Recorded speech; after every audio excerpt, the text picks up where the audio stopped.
Hey guys, when tackling binomial expansions problems, you probably realize that one of the trickiest types of binomial expansions that you can handle, that you have to handle in these IB math exam style questions is when you don't have the exponent of the binomial. One thing is to expand a binomial raised to a given power, which was actually given, or finding a specific term in this expansion, but when you don't even have the exponent for this expansion, well, things become a bit trickier. Exercises such as these three that you can see in your screen right now. Notice that for exercises 1, 2, and 3, you were not given the power of the binomial. They're all written as n. And one of the questions in all of these exercises is to find exactly that, to find n. So let's tackle all three exercises to get you ready to solve these kinds of problems. All right, so we have in front of us a binomial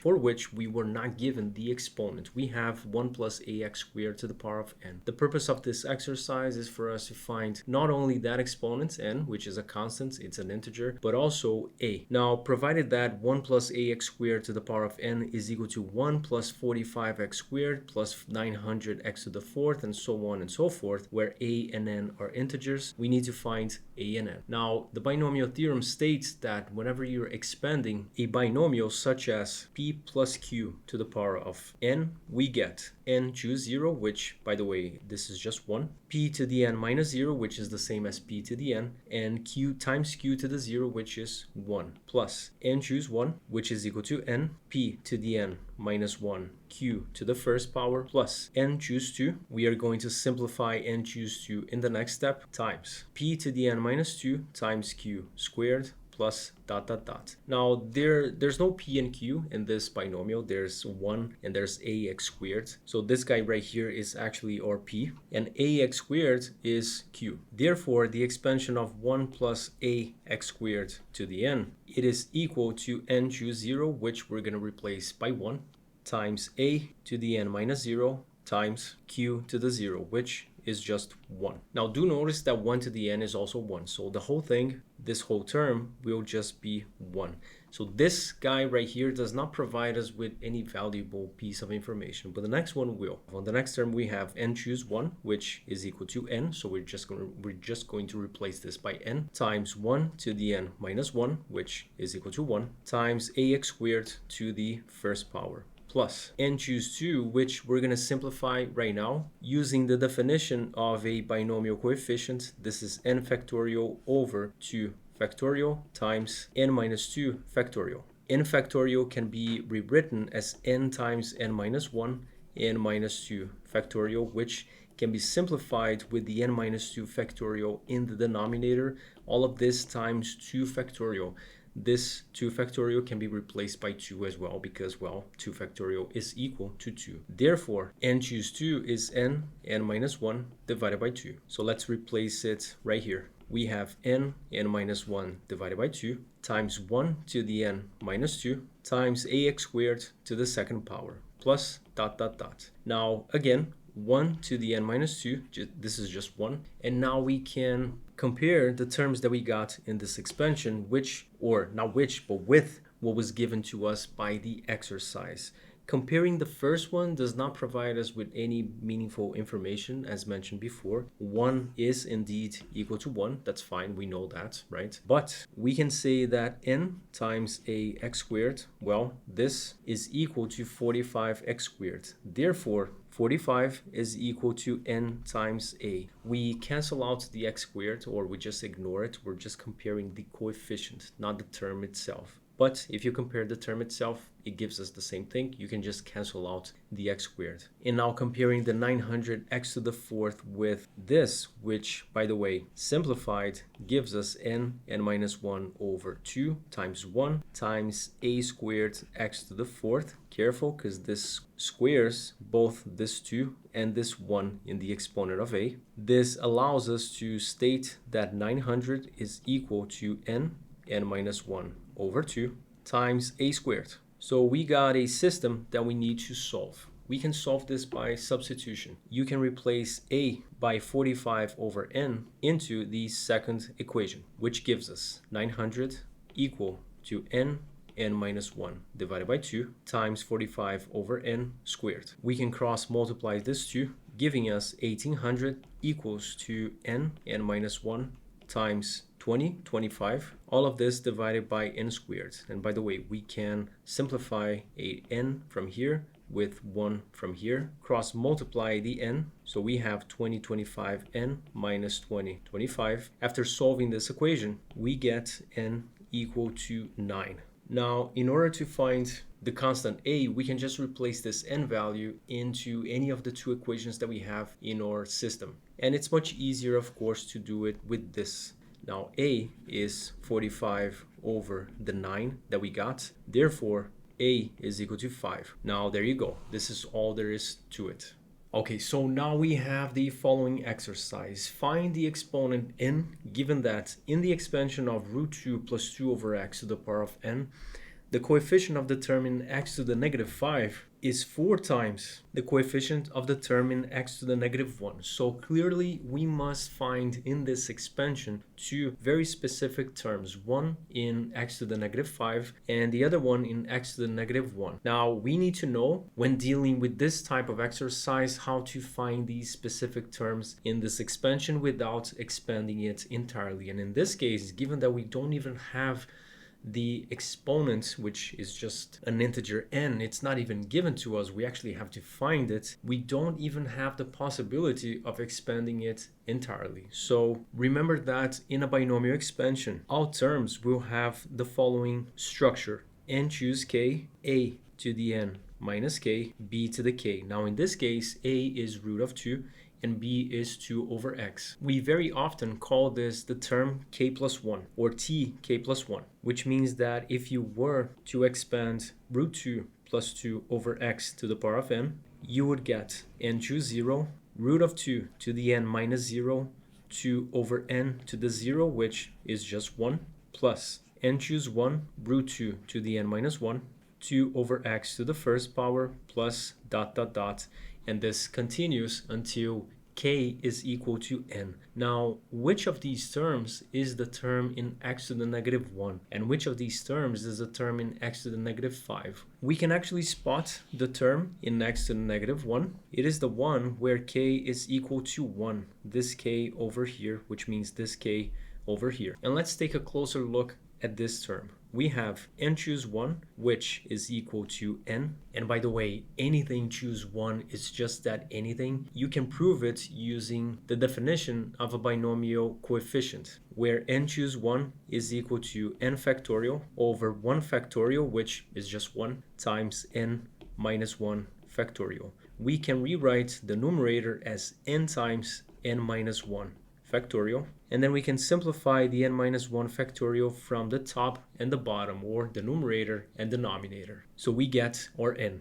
But continuing over here, we have root of 2 to the n minus 1 times 2 over x. Now, as mentioned before, this n choose 1 is just equal to n. Therefore, we can rewrite this as 2n root of 2 to the n minus 1 over x. Or, and this is the same thing, 2n root 2 to the n minus 1 times x to the negative 1. So this is the term in x to the negative 1. Now, how can we find the term in x to the negative 5? If we continue with this expansion, at some point we're gonna get n choose something, and let's see what that something should be. Root of 2 to the n minus that something times 2 over x to that something. What is that something? We want this exponent to be 5. Why is that? Because if this is 5, that means that we're gonna get an x to the negative 5, which is exactly the term that we're looking for. Therefore, we should look for the term where k is equal to 5, giving us this. So for k equals 5, we have n choose 5, which is a bit more complicated to simplify when compared to n choose 1, times root of 2 to the n minus 5 times 2 to the 5th, which is 32, over x to the 5th, which is just x to the 5th. Now, let's simplify n choose 5 as much as we can. We have n factorial over 5 factorial n minus 5 factorial, which can be written as n times n minus 1, n minus 2, n minus 3, n minus 4, times n minus 5 factorial over 5 factorial times n minus 5 factorial. We can simplify these n minus 5's factorial, which will give us n minus 1 all the way to n minus 4 over 120. Now let's insert all that over here. So there we have it. We're not going to simplify at this point. And by the way, let me write this as 32x to the negative 5. We're not going to simplify this right now because we didn't use one information from the exercise yet. And we're going to simplify as we use that piece of information, which is the coefficient of the term in x to the negative 5 is 4 times the coefficient of the term in x to the negative 1. Now, the coefficient of the term in x to the negative 5 is all this without the x to the negative 5. And the coefficient of the term in x to the negative 1 is all this without the x to the negative 1. Therefore, we're going to build an equation from that. So this is what we have. Given that the coefficient of x to the negative 5, or the term in x to the negative 5, is 4 times the coefficient of x to the negative 1, we have this equation to solve. Now, there are a lot of things to simplify right now, starting with this 32 over 120, which is the same as 4 over 15. We can also simplify 4 and 4 over here. There are a couple of n's that we can simplify as well, and we can cross multiply this 15 to the right hand side. So we have n minus 1, n minus 2, all the way to n minus 4, root 2 to the n minus 5, which is the next thing that we're going to simplify, equal to 30. Don't forget this 2 over here, root 2 to the n minus 1. Now we can divide both sides by root 2 to the n minus 5. Just be careful when you apply exponent rules. We need to subtract the exponents. In this case, we get n minus 1 minus n minus 5, and this is equal to 4. Meaning that this whole thing will become root of 2 to the 4th power, which is equal to 4. By multiplying 4 and 30, we get 120. So this whole equation is reduced to n minus 1, n minus 2, n minus 3, n minus 4, equal to 120. Now, this is the part that you use your GDC to solve it. You can make an educated guess as well, given that this is a factorial. This is the same as 5 times 4 times 3 times 2 times 1, but you can use your GDC as well. This is a paper 2 style question. N is equal to 6. We should get an integer, so everything looks fine, and n equals 6 is the answer. Now let's jump to the next one. Alright, so let's jump to the last example of binomial expansions with unknown exponents, or exponent in this case as well. It is n. It is an unknown.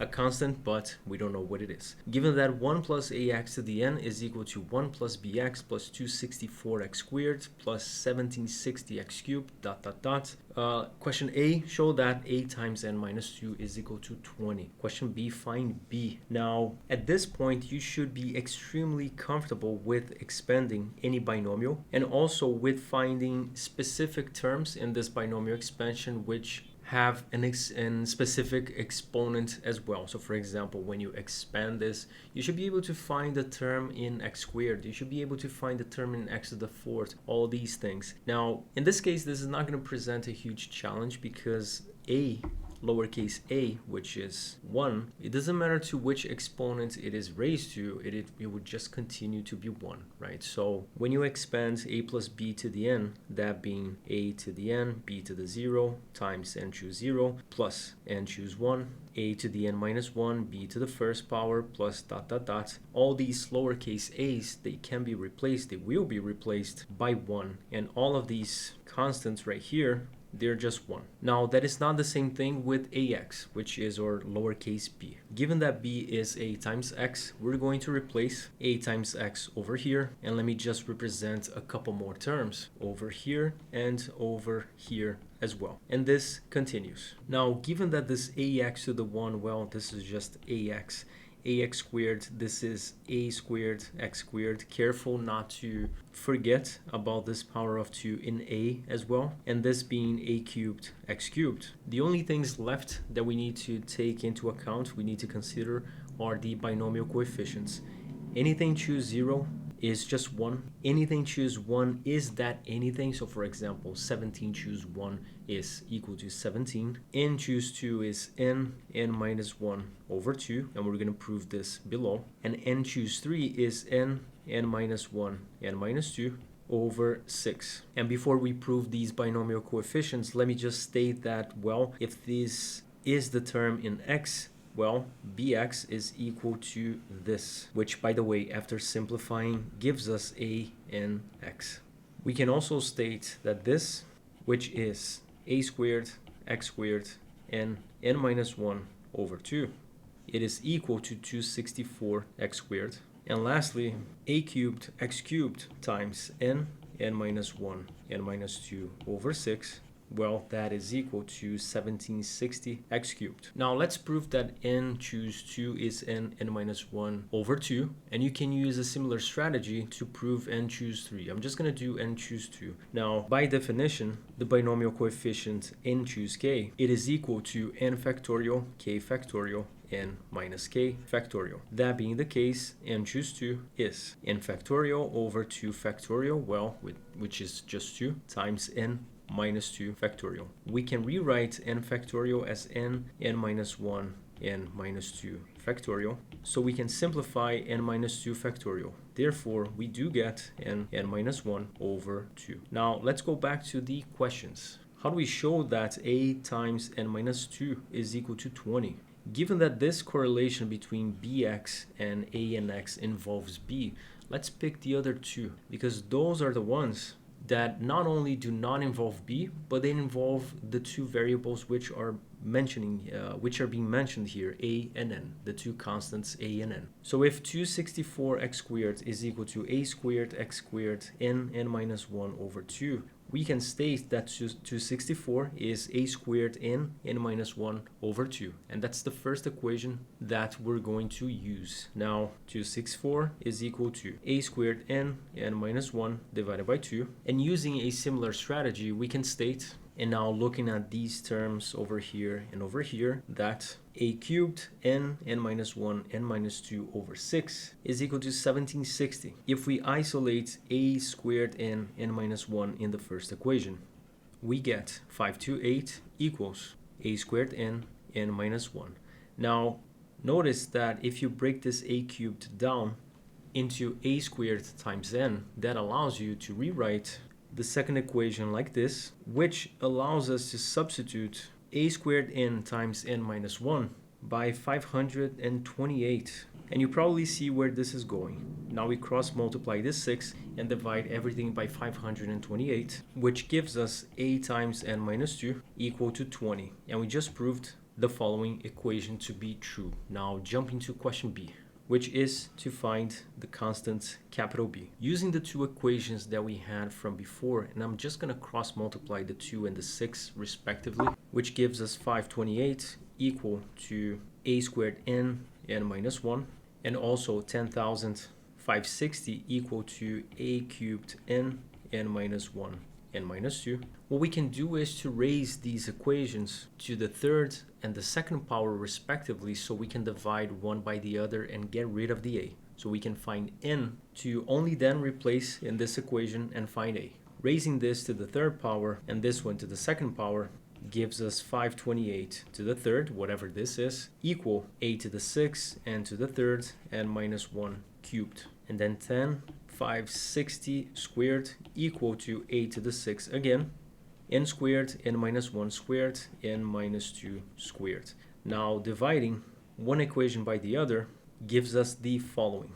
And we can cross out the a to the 6. We have just one n in the numerator. We have one n minus 1 in the numerator and n minus 2 squared in the denominator, which gives us 1.32 equal to n minus 1 over n minus 2 squared. And you can let your GDC solve this for you, or you can convert this into, well, write this as a quadratic. It is a quadratic equation. Now it's much easier to use the GDC. You will get an integer, of course, n has to be an integer, and n is equal to 12. Now if n is 12, that means that a equals 2. And if a is 2 and n is 12, we can finally use this relationship here to state that b, which is equal to a times n, it is equal to 24. Now that is it. A very interesting and long exercise. I'll see you on the next one.